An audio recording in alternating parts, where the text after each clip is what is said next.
So we'll shortly start with our reading. It's a bit of a commotion here. Please excuse us. But before that, I want to welcome you all to this morning's reading session. A few of us are joining for the first time. You've both joined us before, haven't you? But can everyone know your name? Maybe. Please. Okay, my name is Alex. Everybody. My name is Aditya. Welcome. My name is Amala. No, not everyone. Not the usual folks. Prabhu, you've just joined us yesterday, right? You're staying with us for some time. Thank you for your company already. So please, may we have the honor of knowing your name? My name is Prem. Prem Vardhanadas. Hare Krishna Prabhu. And Mataji has come with you? My name is Rasa Chitta Devidas. Rasa Chitta, wow, beautiful. Hare Krishna Mataji. You're here for the first time, are you? No, No. We can still know your name, I guess. my name is Nandini. Nandini, Jai, Hare Krishna, welcome.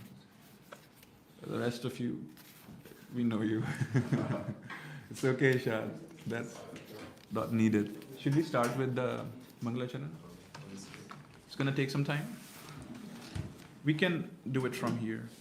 Om Namo Bhagavate Vasudevaya. Om Namo Bhagavate Vasudevaya. Om Namo Bhagavate Vasudevaya.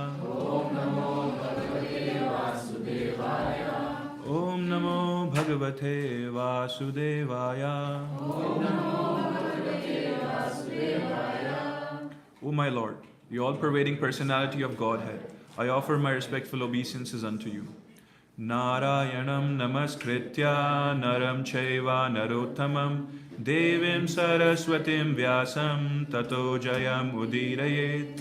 Before reciting the Srimad Bhagavatam, which is the very means of conquest, one should offer respectful obeisances unto the personality of Godhead Narayana, unto Nar Narayana Rishi, the supermost human being, unto Mother Saraswati, the goddess of learning, and unto Srila Vyasadeva, the author. Prabhu, do you want to do it in a call and response way because the lyrics are not clear? We don't have enough time. So let's read.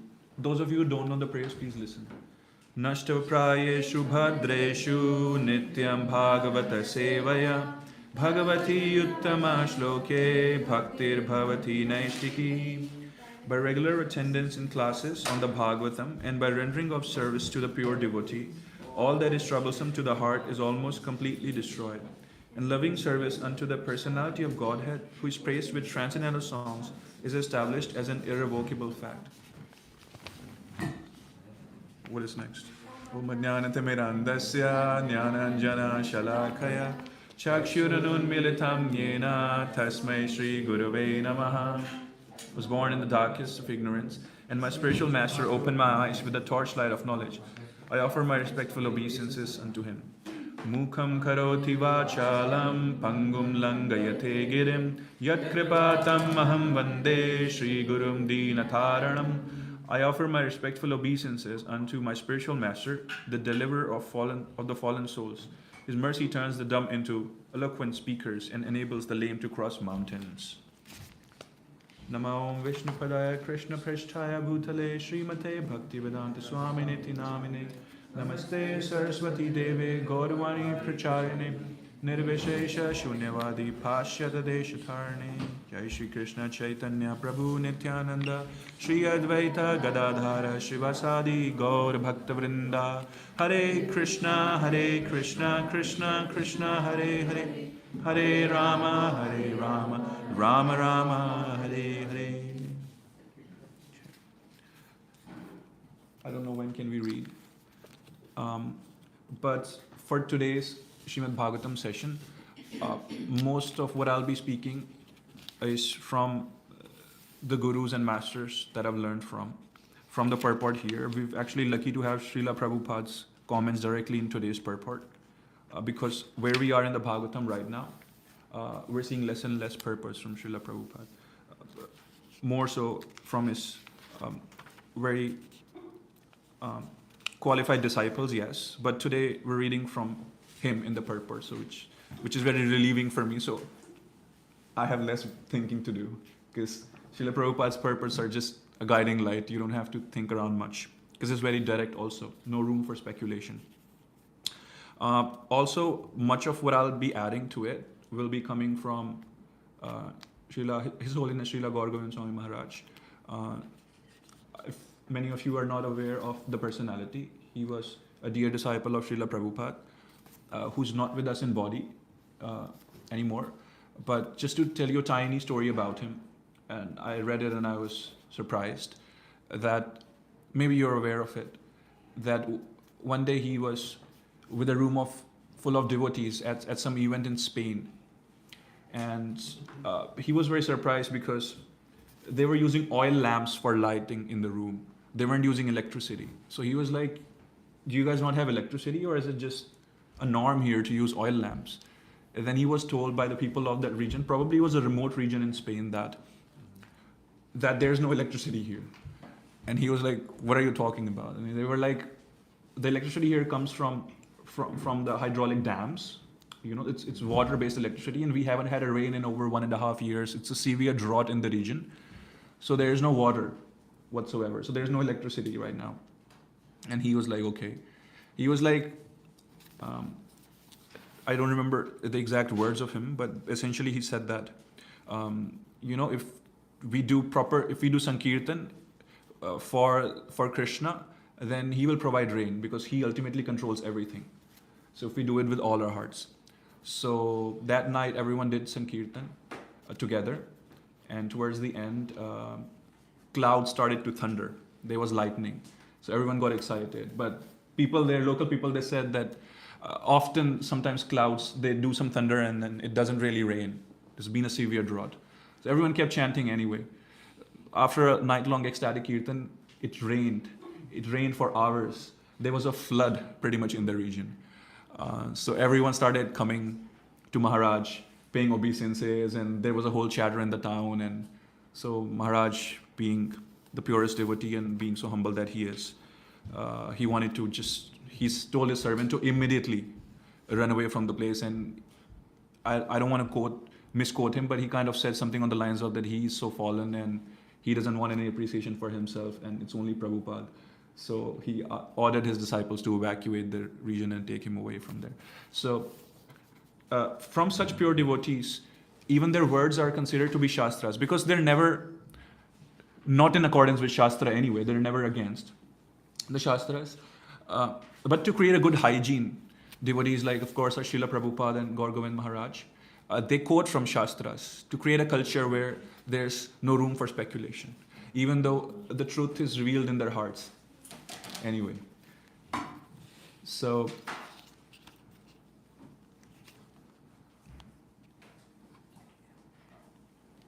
now can we read?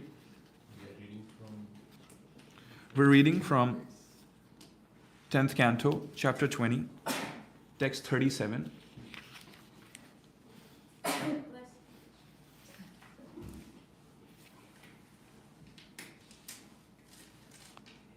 (37 to 42).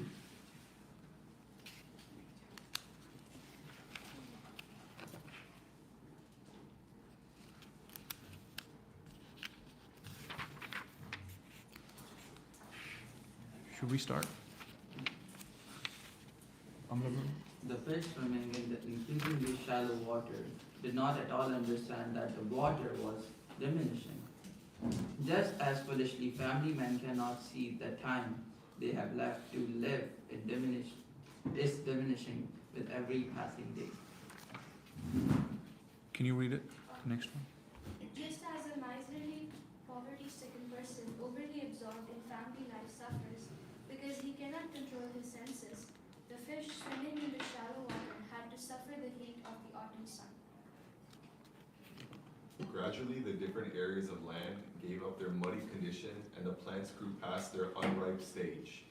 In the same way that sober sages give up egotism and possessiveness. These are based on things different from the real self, namely the material body and its byproducts. With the arrival of autumn, the ocean and the lake became silent, their waters still, just like a sage who has distant from all material activities and given up his recitation of Vedic mantras.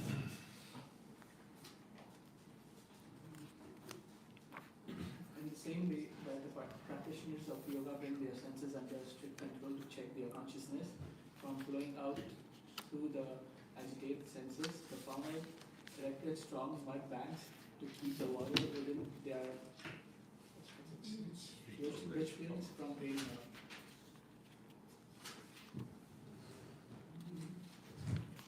That was 42. The autumn moon relieved all the creatures of the suffering caused by the sun's rays, just as a wisdom relieved person of the misery caused by his identifying with his material body, and as the Lord Mukunda reveals Vrindavana's ladies of the distress caused by their separation from him. Thank you. We're expanding on verse, which one? I was told that I can choose. Such freedom. 41.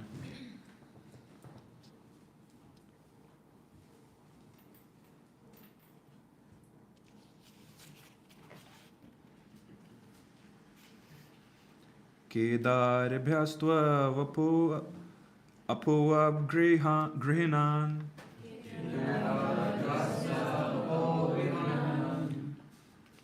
Karsha kadrit drida setu dabihi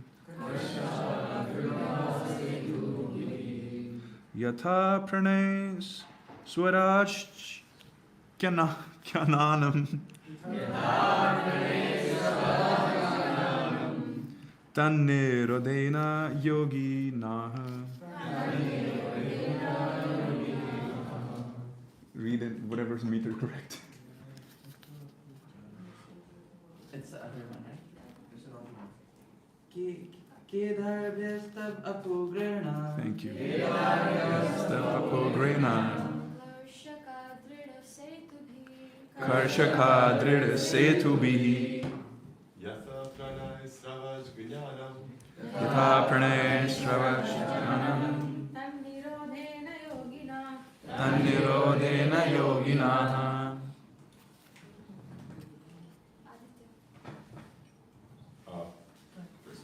First line. Yeah. Kedar Vyasa Tabo Apagrahanan.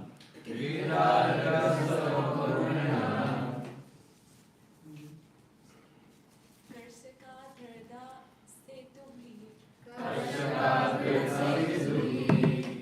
Yatha pranay sravatmanam.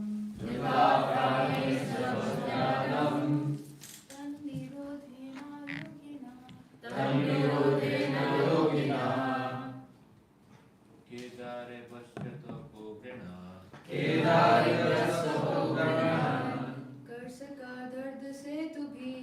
Karshaka drida setubhi. Yatha prane swarajnanam. Yatha prane swarajnanam.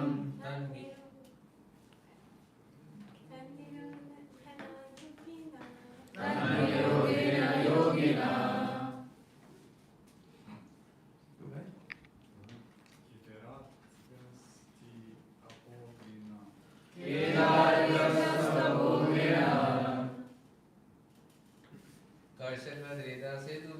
Karshaka Dreda Setubhi. Yata Prane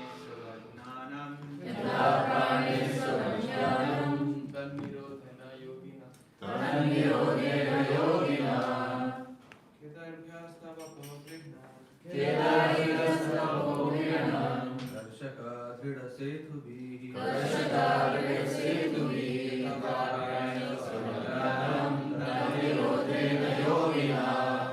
Check. Translation and purport by His Divine Grace Srila Prabhupada. We'll read, word by word together, sorry. Do we have that here? Kedarebhya, from the flooded fields of rice path, to and above the water, Agni, Shasha, the fire, Drida, strong, Setubhi, with lights, Yatha, as Pranay, through the senses, Shravat, consciousness, that of those senses, Nirodhena Translation together, please. In the same way that the practitioners of yoga bring their senses under strict control to check their consciousness of flowing out of the agitated senses, and follow directed strong paths to keep the water in the right field from draining out. Okay. Srila Prabhupada comments, in autumn, farmers save the water within the fields by building strong walls so that the water contained within the field cannot run out. There is hardly any hope for new rainfall. Therefore, they want to save whatever is in the field. Similarly, a person who is actually advanced in self-realization protects his energy by controlling the senses. Sorry. It is advised that after the age of 50, one should retire from family life and conserve the energy of the body for utilization in the advancement of Krishna consciousness. Unless one is able to control the senses and engage them in the transcendental loving service of Mukunda, there is no possibility of salvation. Thank you. So, Srila Prabhupada's saying a few things here. First of all, it's rainy. It's rainy weather in Vrindavan. Even the story that I shared about Maharaj was also about rain, coincidentally. I didn't plan it that way. But if you pay attention to what Prabhupada is saying here, there's so much mention about building strong walls so that water contained in the field cannot run out. There's controlling the senses is another term that Prabhupada is using in the purport. And it is not random that the verse itself has senses, the word senses, quite a few times mentioned here. Bring their senses under strict control. I'm reading from translation. Senses under strict control, agitated senses. It's been mentioned twice. Before we even proceed forward, and why is it important for any one of us to even make an endeavor to control our senses? Or is it only relevant to those who are renunciates and monks? Or not? Before we even get into such topics, or even how to do it, let's first read a little more from Prabhupada about this matter. I don't know if you can pull this up or not, but can you go to Vani quotes and look for sense control means? Or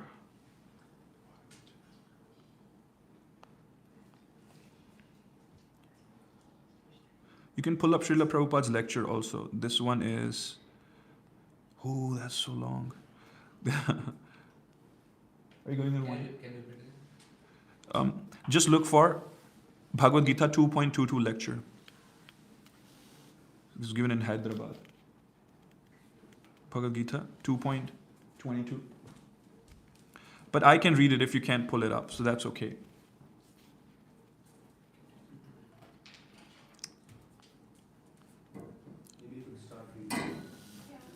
So here, a devotee is asking Prabhupada that what are the senses and how to control the things to be done.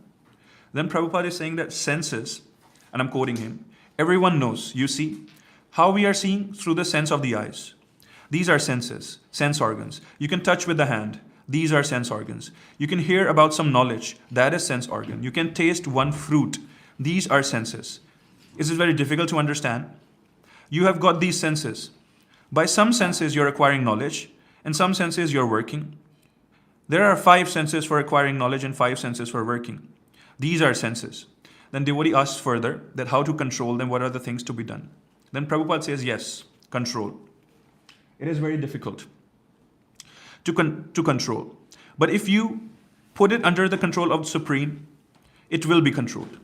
You want to see a very beautiful thing, but if you engage your seeing power on the most beautiful, Krishna, then you forget other things. This is sense control.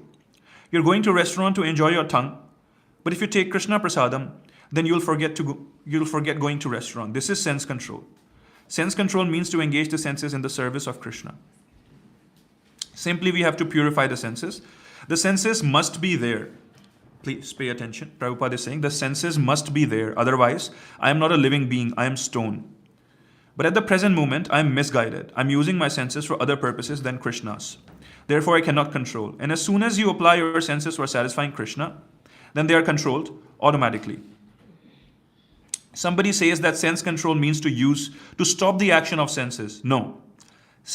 Action of the senses cannot be stopped. Simply, it has to be purified. The action of the senses has to be purified. That is the whole process. So that's from Srila Prabhupada. I just wanted to have a solid bedrock from his words to expand on it further. See, the thing is that everyone's trying to find happiness, and this is an understatement. Anyone here who's willingly trying to find sadness and distress or misery? You? No, right? No one. No one. Now, why can people really find a lasting sense of happiness? That is a natural question that comes because we can see the people around us or can observe our lives, and we seem that happiness seems to appear here and there, pretty fickle, then it seems to disappear, or transient or impermanent.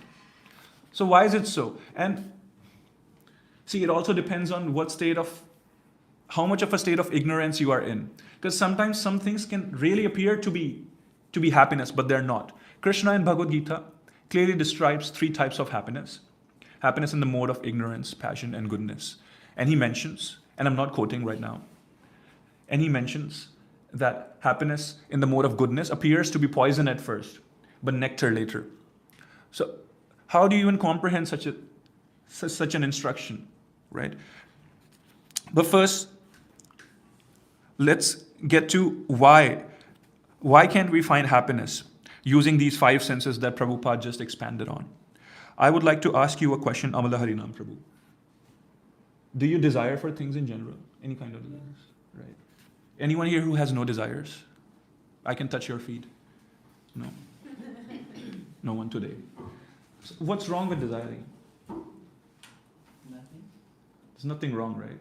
So, but imagine if you were a father, not you right now. If let's say you were to be a father. You can imagine this for yourself. And if your little child walks up to you and then they mention that, I want to fly a plane. Or I want to fly in the sky. And they're expressing this desire to you. Would you look down at them? Would you ridicule them in your head? Would you think that this person, what would you think about that desire? Let's say a little child comes to you, Vatsal Prabhu, and then they say, I just changed the person. And that I want to fly in the sky like a bird is flying. What would you say to that person, that little kid? Won't be possible. But I want it. Why? I want it.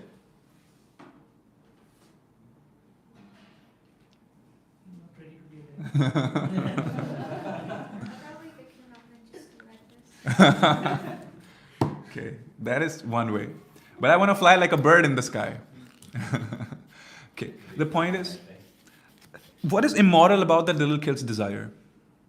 Nothing. It's impractical, yes. But the kid doesn't have that understanding developed yet. Have you, Kiran Prabhu, ever gone to Diksha Prabhu and mentioned that I want to fly in the sky like a bird? Seriously? No. Because you can't. You have that understanding. Little kid doesn't. Now, people try to find happiness through the actions of these 5 senses. So the desire is not a bad idea. It's not immoral. But they just don't know it doesn't exist there. Let's say I'm looking for Jivadoya Prabhu, because usually he's hard to find. So he's like, but in men ashram, if you live, then you can find him somewhat easier. Jivadoya Prabhu, where are you? But if he's not in this conference hall right now, and I'm finding him everywhere, will I ever get to him? No, because he's just not present here. Now, that is the state of a conditioned mind. That is the state of a conditioned jiva. That we're trying to find happiness in the world, the material world, which essentially exists out of permutations and combinations of these sensations. Now, happiness doesn't exist there, so you can't find it. Is the endeavor bad? No, it's natural. Everyone wants to be happy. But it just doesn't exist there. So it is impractical. You can stretch it as far as and say that it's stupid. But it cannot be ridiculed, the effort. Right? So I want you to touch the table right now with any one of your hands. Try to feel the sensation. Can you feel the table right now? Right? So these are some sensations you're experiencing on your fingers. Right? Try to focus on your ear while you're hearing me. Whatever. Hare Krishna. There's some sensations. Your ears, Prabhupada just mentioned, that's another sense that you're operating in. So through these 5 gross and 5 subtle senses, but for simpler understanding, these 5 senses, eyes, nose, hearing, touch, tasting, you experience certain sensations. Now in this world of sensation, you're trying to find that which is lasting. It doesn't exist. So that's why the effort is impractical. Now,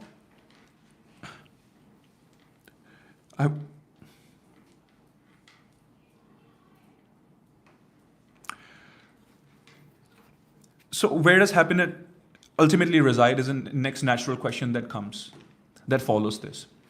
And here Prabhupada's mentioning, actually in the translation, the speaker speaking, in the same way that the practitioners of yoga bring their senses under strict control to check their consciousness from flowing out through agitated senses, the farmers erect strong mud banks to keep the water within the rice fields from draining out.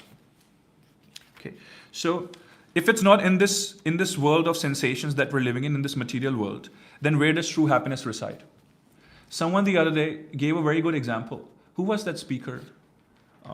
Please remind me. That they mentioned that we have known happiness, that's why we're aiming for it. If you want to go to Paris, that means, if you want to travel, that means sometime you've traveled, only that's why you can even comprehend it. So we want to be happy, that means that we've been to a world or at least a place or a dimension or an experience where we've experienced some happiness. So it's not that we've never experienced it. The only question is how to get there. I heard it from one of you guys some time back. Who was it? I don't remember. Was it you, Sarthak? I said it. You said it? Okay, wonderful. So it was very deep. So now we're talking about going to a spiritual world which is eternal, which is full of bliss, which is full of love, which is full of happiness. A lasting one which doesn't fade after some time, which is not made up of these material sensations which are limiting, which are transient and impermanent. So in that regards, why are we not there already right now? So it is said that, and there's a whole elaborate concept, I'm trying to see how to simplify it, that we as living entities, we are said to be a part of what is called Tatishta Shakti of Krishna. So it could be expanded. If you read the works of Goswamis, Krishna and his energies or his potencies could be elaborated on multiple levels. In fact, it is said that it is countless. It cannot even be understood. But for the sake of simplification, you could think of it as 3 classifications: internal, marginal, and external. Antaranga or Tatishta, and Bahiranga or external. Right? So Antaranga is internal. Everything that happens within the spiritual world, Golok Vrindavan, in Vaikuntha planets, is under the purview, is under the proprietorship of the internal potency of Krishna. That's where happiness resides. Now there is an external manifestation of Krishna's energy, which is Maya, and through which creates this material world, which is essentially a permutation and combination of different sensations. So this is this external world.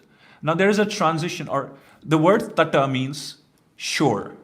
When we sing Gaurarati, Janavi Tata. So it's tata, sometimes we pronounce it wrong. Tata means a shore.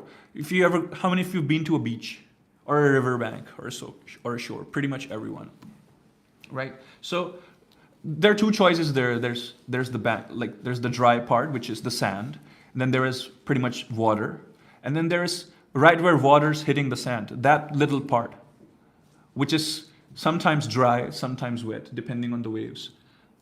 The jivas, or the living entities, all of us, by acharyas mentioned that we belong to that category. So in that place we have a choice, whether do we want to dip in the water or do we want to be on the dry shore. It is our choice. So the living entity has that independence. Sometimes people can become cranky and say that, why am I even being given a choice? If Krishna is so all-loving, why can't he just throw me into the waters? Well, if you've ever if you've ever thought that you've loved someone, there's one typical quality in that interaction is respect of one's sense of choice. It is actually in material relationships, in human relationships, it is actually enforcing. There's very little. You can observe your own life. If you really thought that you really appreciated someone or you loved someone, but if they left, you should be happy that they're making a choice, right? You could be concerned about them, whether they're making a wrong choice or not. But you wouldn't get as strong an anxiety or this, oh, what am I losing because I want this person, if it was so much selfless. But it is not selfless. It's just good to be honest about it. So what I'm saying is, if Krishna's all-loving, why can't he just rescue us or push us into the spiritual world where eternal happiness resides? Well, it's a matter of independence. Come to think of it this way, that if you really admire someone and they're there and they're giving attention to someone else, you wouldn't go near there. Because out of respect, it's just not aesthetic. I wouldn't want to be there. If they want to be there, let it be. Even though I'm burning with anxiety or jealousy or whatever, I just wouldn't be there. But Krishna never loses our sight. And you never lose the sight of that situation also. You keep an eye anyway, whether directly or on the side. Because you have some interest in that matter. So Krishna has interest in our lives also because we belong to him. So he never loses our sight either. But just to give quite a mundane analogy or a visualization, imagine him sitting in the corner looking that, what if? After he'll observe that if we pay attention to him, he might just come closer. But after a while, he might just get so impatient, because then what he might do, send a friend of his, that please can you go and nudge that person? I know that I'm good for them and they're good for me, but right now they're just distracted. Can you just poke a little finger on them? Or can you just give a little shoulder nudge to them so they look at me? So from the spiritual world, Krishna sends his people to us time to time to remind us also. I'm only trying to use a very relatable analogy because most people go through this in their youth. So not that these kind of interactions are to be seen in comparison with Krishna's Leelas. They are transcendental to all these emotions. Right? So he sends Srila Prabhupada, he sends so many people from the spiritual world to guide us, to remind us, to poke us from time to time. In fact, the manifestation of his material energy, Devi Durga, Maya, Mahamaya, she herself is serving this purpose of trying to not hurt Krishna by keeping us away because we're not so much fully into him, because we're exercising our freedom of choice. But at the same time, she gives us little pinpricks also to just let us know that, you reside eternally somewhere else anyway, not here. So the point what I was trying to get to through all this is that we've been given a certain freedom of choice and we're kind of like abusing it or for our own bad. And then we're trying to keep our face away from Krishna. And so that is the reason that he doesn't quite push us into the ocean, just to respect our sense of choice. Now today is also Ekadashi, am I correct? Okay, so good luck. But Ekadashi is a vrata. So Ekadashi is a vrata. You've all heard of the word vrata before, right? Can you think of how do you translate the word vrata in English? Fast, but I could be running. What do you mean by fast? Abstaining from food, is that fast? Or running at a rapid pace, is that fast? What is a vrata? Like what? You ever heard of the word pati vrata? So is that fasting from your husband? Sorry, someone already said it. Wow. You said that? Yes. It's a vow. You also said it. Never mind, whoever said it.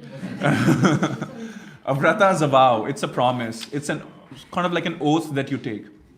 So brahmacharya is a vow. We'll get to different kinds of vows that could be taken. Why am I saying that? Is that right now we talked about how keeping senses under check, under control is very important to experience a sense of happiness. Or at least to not experience too much of a sense of illusory happiness, which appears like nectar at first, but is actually poison, as Krishna describes in Bhagavad Gita. The simple solution to all of that is to do vrata. Now, I'm not saying fast every day, but to live a life of vow. You should have vows in your life, it's very important. Visheshika Prabhu talks about the importance of this. Because only through that is you live a life which is directed in a certain way. It's not randomly, haphazardly happening and you're not flowing in all directions and become a loose person or a loose being or a jiva that we are already. So vrata is a very important word. Anyone here has heard of this story from Mahabharata? It's from about a personality called Savitri. You haven't. But it's so popular in the Indian culture that if we think of a woman who is very chaste to her husband and very loyal, it should apply to men also, but I don't know why in popular culture it applies to women mostly. She's said to be called Savitri or Sati or Sita at max, because these are some of the personalities which are an example of very chaste and loyal women who were totally surrendered to one personality in their life. Right? So Savitri, just to tell you that story in brief, and it's being narrated by, I think, Rishi, either Markandeya or one of the Rishis who's also mentioned, Maharshis who's mentioned in Bhagavatam also. The story talks about that she was a very beautiful princess in an empire. Everyone was drooling after her. And she went to a forest one day and she saw this person whose name was, I think, Satyavahan. And she fell in love with that person. So she told her father that I want to get married to this person, who is essentially a forest dweller, who is a son of a king in exile, actually. Satyavahan's father is a king in exile, so they lost a kingdom and they're living in a forest right now. So the king resisted, but then he was like, fine, if that's who you want. But Narada Muni, this mischievous, pure devotee of the Lord, has to appear in these scenes. So he comes and he says that Satyavan has a condition in his astrology that whenever he gets married, in 1 year he'll die. So he mentions it to Savitri. But Savitri has already given her heart to this person. She has many other options, many beautiful, charming, well-behaved, rich princes and kings. But she sticks to that person because she is Pati Vrata. Why am I sharing this story? I'll tell you. And how is it relevant to every grihastha ashram, every ashrama, whether that's a brahmachari or sannyasi. And the highest of standards of austerity is being displayed here by a person who's actually in a grihastha ashrama. So she's like, no, I only want to be that person. If he dies, he dies. Or not, I won't have any other person in my life. So she goes, and whatever, they get married. The father was like, what can I do now anyway? Kids won't listen. So she gets married, and they're living a very happy married life in the forest, away from all the riches of the kingdom that she was used to. Now, the date of 1 year anniversary is coming to closer, and Narad Muni's words are ringing in her head. So sometime before 1 year, she's like, okay, fine, I'll do some severe austerity. So she starts to fast, meditate on the Supreme Personality. And she's like, I'll make sure this person doesn't die. But when his time comes, Yamaraj sends his Yamadutas, the messengers of the god of death, Yama, to rescue Satyavan's soul and take him to the world where a judgment is passed on someone who's died, pretty much. So the Yamadutas couldn't even touch Satyavahan because of the effulgence coming from Savitri, because of her penance and strong sense of chastity that she has towards her husband. The Yamadutas surrendered and they went back and they informed Yamaraj. Then Yamaraj himself came. Usually he doesn't come because he rules that world where all this judgment of souls are. He doesn't usually come himself. He's quite fancy that way. So he himself came sitting on a buffalo. And then Savitri is like, no. And he's like, yes. So he decides to take Satyavan with him. And now they're going all the way to Yamalok, traveling through different. We have concept of multiverses in our Sanatana Dharma, which is very beautiful, because at the time when Europe thought the whole world was a plate, we had the concept of, with no offense, we had concepts of not only our universe, but multiverses, which scientists are beginning to comprehend now. So we have different lokas and Brahmans, Anantagodi Brahmans, multiverses is a concept. So they're going to another realm, another planet, another world, which is Yamalok. So she's traveling with him everywhere. Now we can go to different lokas with the same bodies. If we're present, Srila Prabhupada described this in his books. If we're present in this material world right now, we have a material body which grows out of the food that we eat.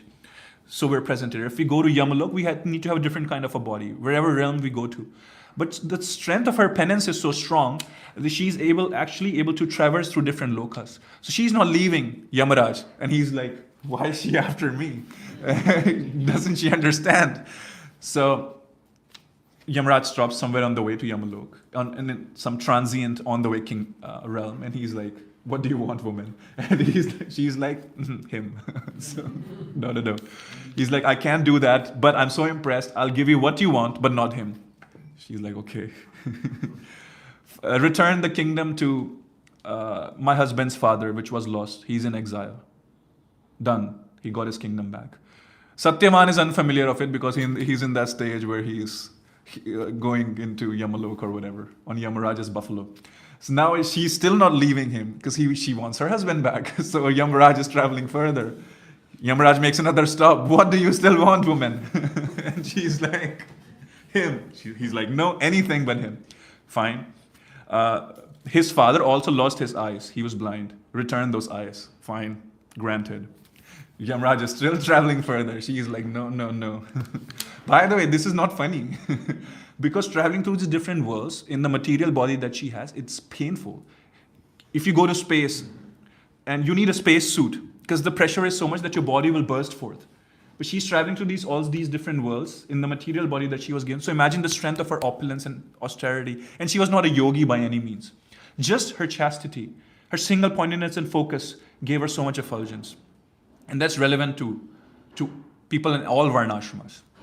So now ultimately Yamaraj is like, please leave my sight. And then he's like, one final wish. After that, I'll just start to ignore you. I'm so much impressed from you anyway. So I'm used to your presence. So she's like, okay, what can I wish? How do I get him back? She's like, I want to be granted a wish to have so many children. And Yamaraj is like, okay, granted. Because I've given her a boon now. I have to make sure, when a deity gives a boon, they have to make sure that it's fulfilled. They have to make arrangements. But he knows that she won't marry someone else. So he's like, fine, accept this guy and just go away. Never see me again. So Savitri rescued her husband from Yamaraj's clutches.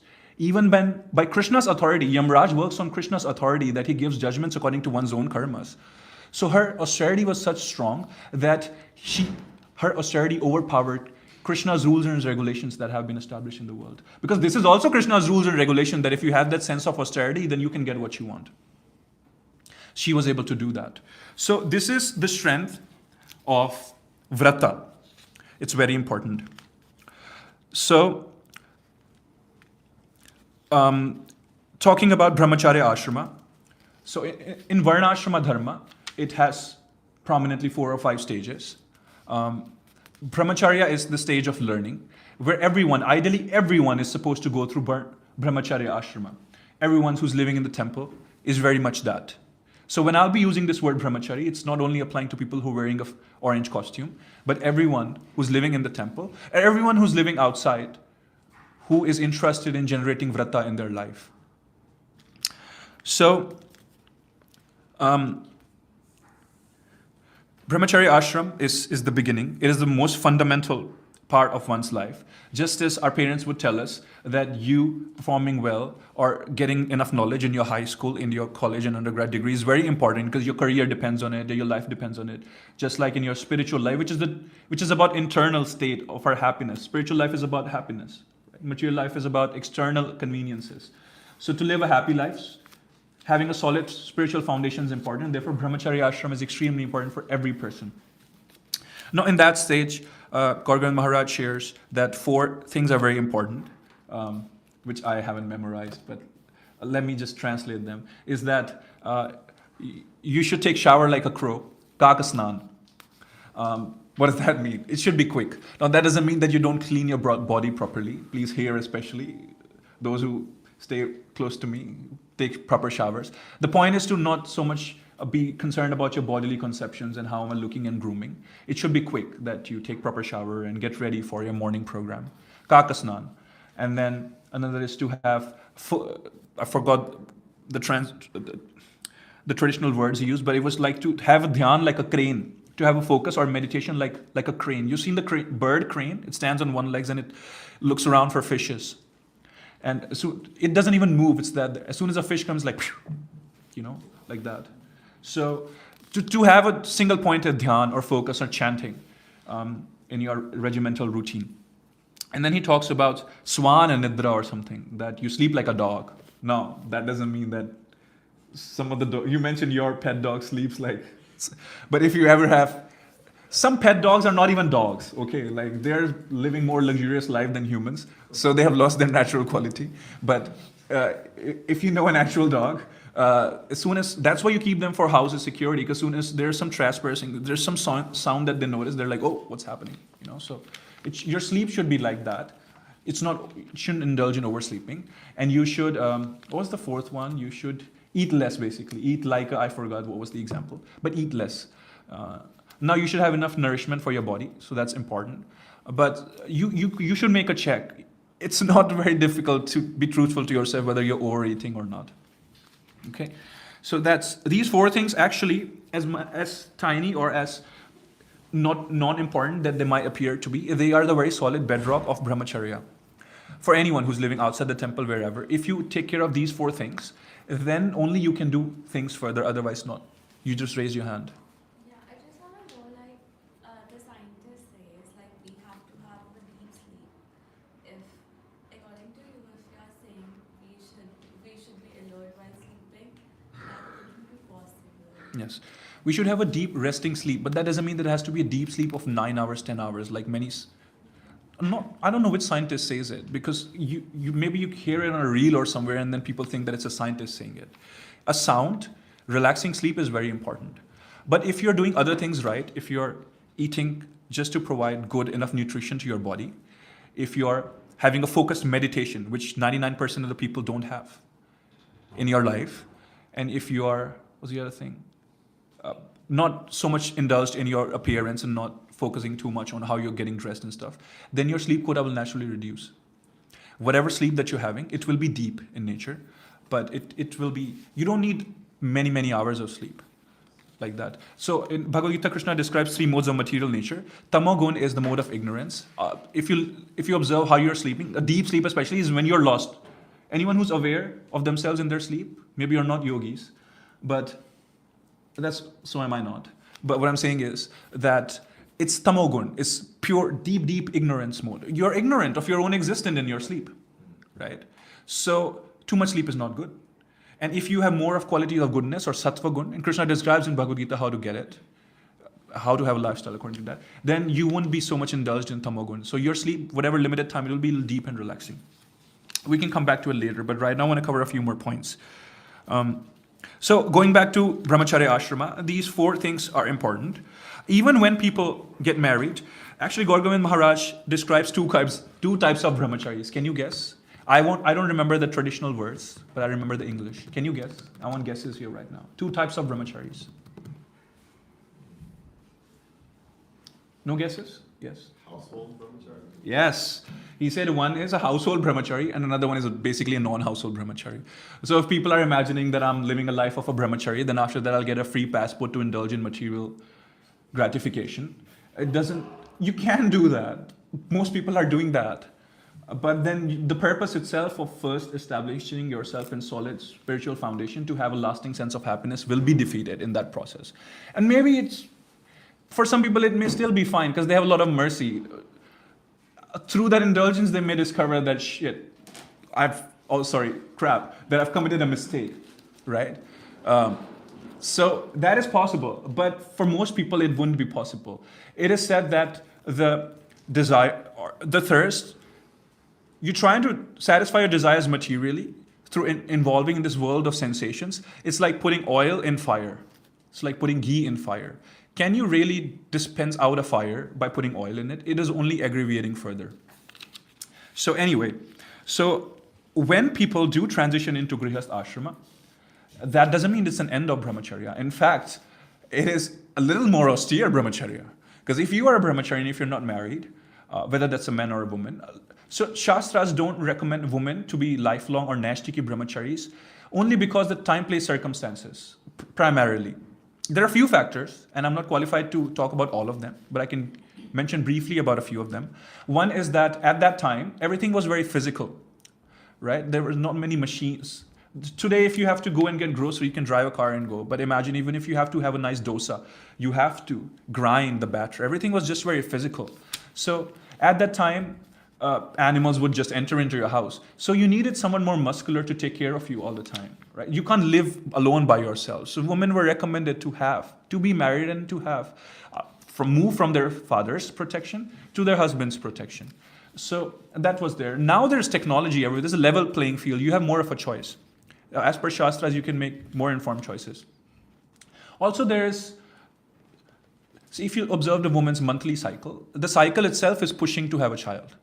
So I'm not saying all women may have that desire, but if they're somewhat naturally aligned with their body's natural disposition, the body itself is seeking pregnancy, right? So they're more so inclined towards starting a family, but such may not be the case for every man. So traditionally, they've been asked to have a grihastha life and to find fulfillment that way. But how is their austerity in a grihastha life is different than a man's austerity? Because there are finer nuances, and we can understand it from Savitri's example. That sense of, Srila Prabhupada's mentioned in a lecture, I heard that lecture about marriage. There are 2 lectures that I've heard from him about this. You can look for it later. He mentions how an ideal marriage is where a husband is totally surrendered to Krishna. In that way, he doesn't see his wife as an object of pleasure and to extract pleasure out of her. But he sees herself as Krishna's property. And so it's his job to protect her, to serve her, care for her. And she sees herself surrendered to Krishna, of course, but also to her husband.